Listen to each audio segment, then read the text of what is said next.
এই টেপি, হ্যাঁ কি হয়েছে মা? তোর ব্যাগ থেকে আমি এই গোলাপ আর এই চকলেটটা পেলাম, এগুলো তোকে কে দিয়েছে? এগুলো মায়ের হাতে কি করছে? হ্যাঁ, কাল স্যার আমাদের এক্সাম নিয়েছিল আর আমি ওই এক্সামে খুব ভালো রেজাল্ট করেছি, তাই আমরা যারা যারা ভালো রেজাল্ট করেছি স্যার আমাদেরকে একটা করে গোলাপ ফুল আর একটা করে ক্যাডবেরি দিয়েছে মা। হ্যাঁ, তুই ভালো রেজাল্ট করেছিস বলে স্যার তোকে এই গোলাপ আর এই চকলেটটা দিয়েছে? হ্যাঁ, বাহ। ওই দেখ, বলতে না বলতে তোর স্যার ফোন করেছে। দাঁড়া দাঁড়া, ধরি ধরি।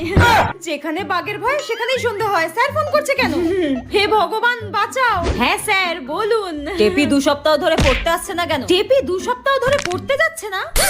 কিন্তু স্যার, কালকে তো আমার মেয়ে টেপি আপনার কাছে পড়তে গিয়েছিল। আপনি সরস্বতী পুজোর দিনও এক্সট্রা ক্লাস নিয়েছেন, পড়িয়েছেন। আমার মেয়ে ভালো রেজাল্ট করেছে বলে আপনি ওকে গোলাপ ফুল চকলেট দিয়েছেন, তাই না? কালকে তো আমি কাউকে পড়াইনি।